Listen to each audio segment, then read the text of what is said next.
Okay, so we are back, and now this is going to be our review for The Collection. You might have just heard the trailer for that, and joining me now to discuss The Collection, I have writer for StarPulse.com, Jason Coleman. Hey, good to be here. And writer for JoeBlow.com, Mr. Jimmy O. Howdy. All right, how you guys doing tonight?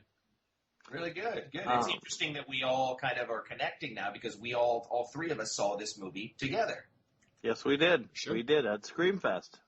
That's true. And, so The Collection is a sequel to the 2009 film The Collector, both written and directed by Marcus Dunstan.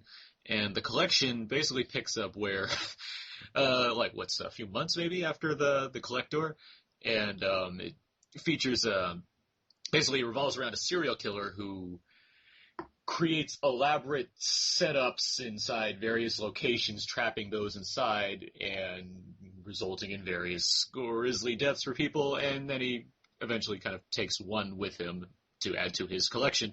And we follow the characters Arkin and Elena. Arkin's played by Josh Stewart, who was in the first film, who was previously captured. He's now escaped, but is convinced basically to help a team find the collector's latest addition to his collection, Elena. I was going to say thinly convinced. Okay, He's go ahead. thinly convinced.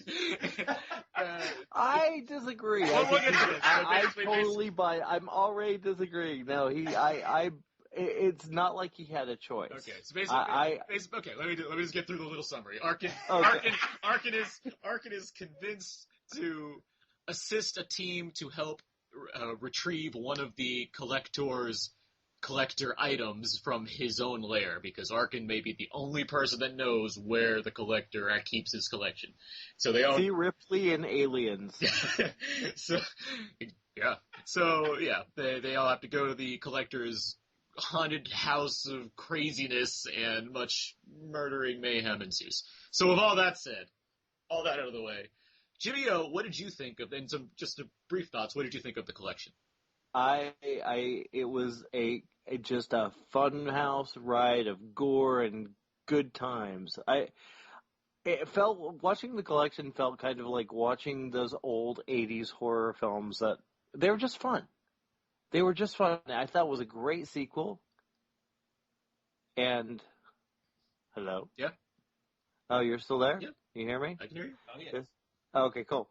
It was a great sequel because I love the first one as well, but I loved how they kind of amped it all up, and it lacked a little bit of the cat and mouse that was originally in the first, but it was still really well shot. It just looked great, and then Josh Stewart kicks ass.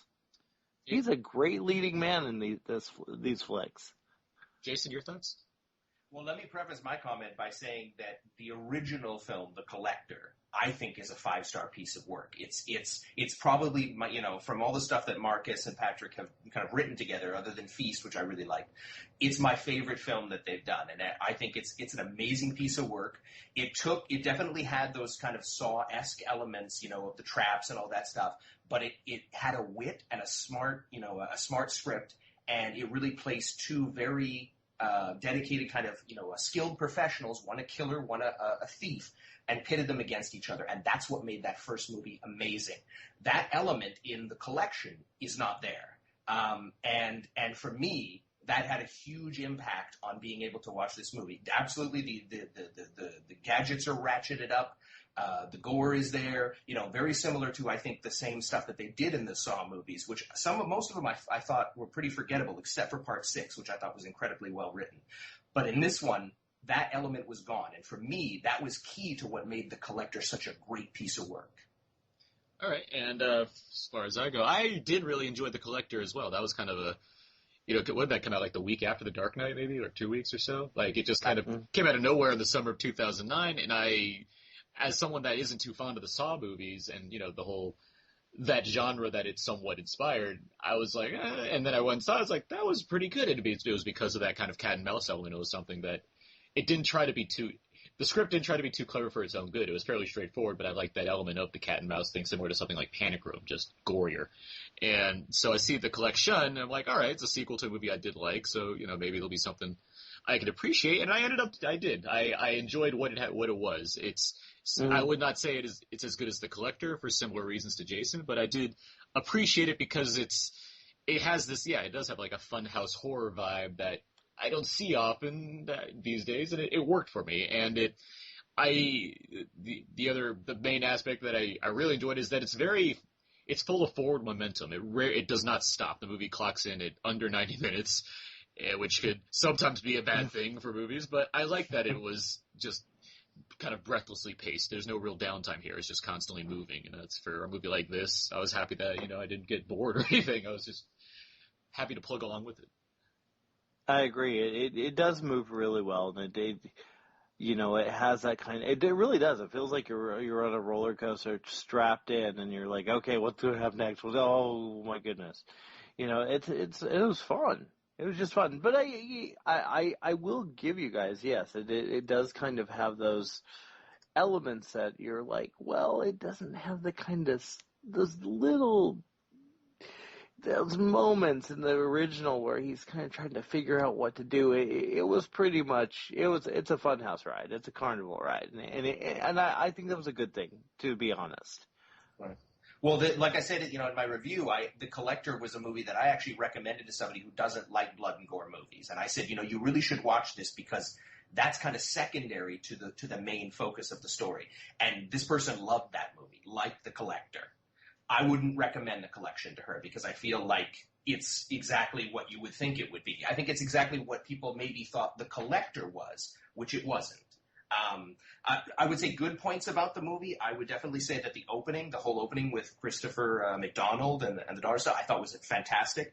And then, then at the end, though, there was a piece where it kind of went back to The Collector, the idea of that, and how Arkin's smart and pays attention to detail, and adds something kind of at the end of the movie. And I was like, oh, I wish that was at the beginning of the movie, So.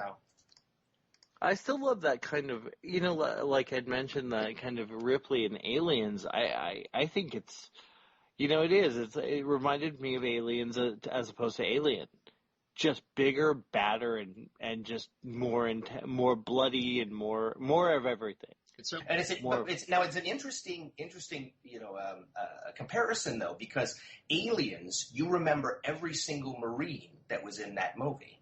But not really. I can repeat. See, name, for me, Alien is a much better film than Aliens. Right, much better. In terms of character, I would agree with that. Yeah, I mean, I know Bill Paxton and I know what's his name, Ramirez. Yeah. That's all I know. And Michael Biehn, but I don't know the others. Just kind of, they all die pretty quickly once they get. Right. Yeah. But I mean, I remember Vasquez. I remember Drake. That's what I mean. Vasquez. That's Ramirez. Where'd that come from? Right. Vasquez. But for me, that team that goes in The Collection, they're forgettable. I don't remember a single one of them. I don't remember the names. I don't remember what their specialties were. I remember nothing about it. I think that for me, when you drop that character, that Arkin character, and that kind of fight between him and the Collector, and then you fill the movie with forgettable characters, that it kind of hit me a little bit. The one good character was the character that Emma Fitzpatrick played. I did think she was really good in the movie, so she definitely helped me. Yeah, I think we all agree on that. But I do think, I think even like Marcus, I think even said this when we were kind of talking to him about it. There was he did have there were expanses on all the different characters. It was just cut because the movie is kind of mean and lean as opposed to being, having a lot of downtime so we can introduce what Bubbles from The Wire's up to and the other characters. Would I really like The Collection more if I had an extra 30 minutes to know this team that's going in? I don't know. Right. Well, let me put it another way. The Collector in the first movie was played by a different actor than in the second film, and for me, I noticed, and I think why they did it is because in the first movie he wasn't doing stunts and stuff like that and all the action stuff. There was a very focused character dichotomy in there. I think for the second one, it was more about kind of the spectacle and all of that. So I could tell it was a totally different actor playing the Collector the second time around. Yeah, that's fair. That's fair. Yeah, I mean, for me, I watched The Collection actually before I had seen bits and pieces of The Collector before, and I actually didn't get a chance to watch it before I wouldn't say the collection, which is terrible. And but, by the way, I want it noted that I mentioned The Collector to Jimmy about a year previous to that, and told him. No, I always wanted to see it though. I'm writing this note down. It's noted. I told him it was yes, great. No, I always wanted to see it though. It wasn't like I was like, oh, I don't want to see that. But I had been going through a kind of a little bit of a kind of taking a break from horror a little bit. So when I finally watched it after seeing the collection, I really liked it, and for me, I think they're both terrific films for different reasons. But they both, I don't feel like the sequel was necessarily a step down at all, just a step in another direction. I basically kind of sit in the middle on you guys because I like The Collector. I don't love it the same way that Jason does, but I certainly appreciate it more than other films that would be, I guess, lumped in the same category. And The Collection, I think it's a good sequel. I just don't think it's a great sequel. So that's kind of where I'm coming off. But let's get to some of these actors. Let's get to more the actors more. Josh Stewart as Arkin. He's really solid in this role. Oh, he's great. He's great. We all agree on that, right, Jace? But the only as an actor, I do think he's good. The problem that I had with it is he didn't really have much meat to do. So instead of really being that character, he was kind of resigned to being kind of the fighting man of action that we've kind of seen before. And I think in the first film there was a character there. In this one, he was just kind of reacting. Whereas I think in the first one, he was creating. That's just my opinion. Mm-hmm. I can see that, but at the same time, yeah, it is more of a one-man show for him in the first film, where he's like you say, he's creating this character and he's coming across these crazy situations that he's never encountered before, and this time he's playing kind of he's more in the Obi-Wan position where he knows all and has to tell everybody. And by the way, wait, let's take a step back, because we were talking about him going back. Now remember, he's escaped twice. He escaped once in the first movie, and then went back during the first movie, went back because the girl was inside. Then he got taken again, and then he escapes again in this movie. By luck, because right. But then he goes back a third time. I don't know. I was expecting them to maybe pull a gun on him and threaten the family or something. They kind of just said, "Oh, okay, we'll go." And I thought that character, it felt like he would have had to have been threatened to go, and that's just my own opinion. But it felt false. But there's a moment of silence. It's fair enough. Let's move on to Emma Fitzpatrick. We also said we liked her a lot as the. Right. She's basically the co-lead in this movie, because her and Art, like, she's the one that's taken by the Collector, and she manages to get out within the Collector's collection mansion place, and so she herself is trying to escape throughout this movie as well, and try to meet up with the team that's come to rescue her. So she's the co-lead in this movie. She's a tough little pixie in this. Yeah, she just reminds me of a pixie. I don't know why. She's just adorable. Well, it's the haircut. I mean, and Marcus had mentioned that he kind of styled her character after Audrey Hepburn's character in Wait Until Dark. So, yeah, she was great. And you know what? I think there was I agree, she was feisty, but there was also that balance. And I feel like for me, she brought a little more of that first movie to this one. And so she had that sensitive side, but also had the tough side. So she was great in the movie. She was probably one of the best things in the movie. Yeah, she was very good. I agree with that. I also like the fact that I still like, the two of them together. You said it best. She's a co-lead, and I think that's why I really liked both of them, even if I didn't know necessarily the rest of the characters as well as maybe it could have. I was so invested in both of them that it was worth the ride for me, and that I do credit both of them for really taking the material seriously and really having fun with it and just going for it.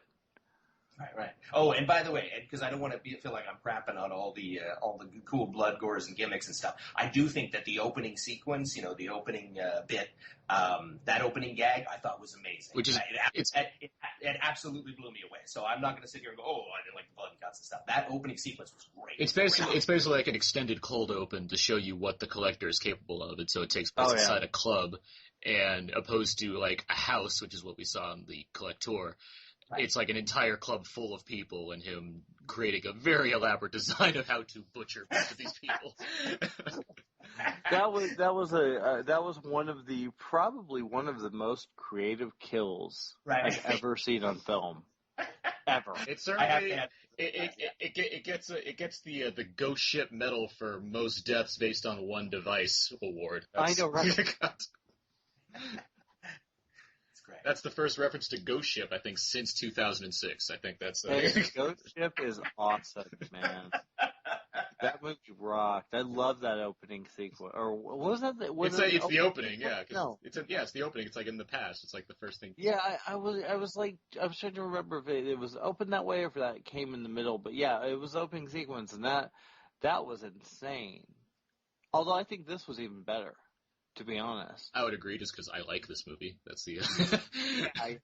Yeah, Ghost Ship's not. Let's just say the last half isn't all that great, but you know. This is much better. What about you, Jason? Did you like Ghost Ship? I'm not commenting on that. I'll go with the opening sequence is good. Yeah, there you go. I think we're all safe on that one. Yeah, I agree with that. So let's see. Any other thoughts on the collection? You know, I will give it up to Marcus as a director. I do think both in The Collector and in the collection, I do think that he's done an amazing job, and I think he should stop writing these scripts for other people and start directing his own stuff. Because even in the midst of maybe kind of losing some of that cat and mouse stuff, I agree with Jimmy that I think the spectacle and how he shot it and, you know, what he did in the collection, I do think is visually is very amazing, and I do think Marcus is maybe not getting his due in terms of being a director and working with the actors in the first one and providing the spectacle in the second one. And so I'd like to see him do more work as a director. I 100% agree. I think he's got this. We saw when he introduced the film, when we talked to him after, he has this amazing energy, and it's really just infectious. And I'm sure that translates as when he's working on a set. And clearly the actors dug that, and I think that not only are the actors are going to dig working for him and do whatever he asks, but they're also going to that visually it's a cool looking flick. The dude can direct, and I'd love to see him do something with a little bit more money. I would love to see a third collection, to be quite honest. I'd love to see where it goes. And if we do, I would definitely like to start it from the point that we ended, which, for me, gave that life to Arkin's character again. I won't spoil the movie, but the end was like, oh, that was the old Arkin, the guy who was focused and had attention to detail and all this stuff. And if it starts from there, maybe we can incorporate both. We can have great, visuals and that great, the great acting and the great characters. I'd be curious. I agree. I agree too, and I'd be curious to see how they would be able to pull off a third collector movie. I would be interested in seeing it, just because it'd be like if they did make it, then obviously Marcus Dunstan broke some barrier. Was like, I know how to do this movie, so we'll see. Yeah. I mean, this one, it didn't exactly light up the box office, but neither did the collector, for that matter, and it managed to get a sequel. It doesn't need a movie like this. Doesn't necessarily need to make. It's going to make a ton on video. It's going to make its money. It didn't cost that much to make, so. There's a good chance they'll be able. I hope that they can make a sequel, because I would love to. I know he wants to, and I think it'd be really fun to see where the story goes. Again, without spoiling anything, as we're trying not. Well, we're trying mostly not to spoil anything. It would be really interesting to see how the tables are turned.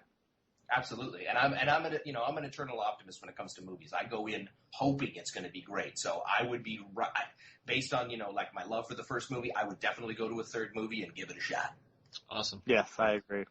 All right, so basically on Out Now on the show, we have a rating scale that goes from that surrounds when you should go and see this movie. So we have a scale that goes from IMAX to theater to dollar theater, Netflix, HBO, TV, or just kind of forget about it. So on that scale, Jimmy O, where would you put the collection?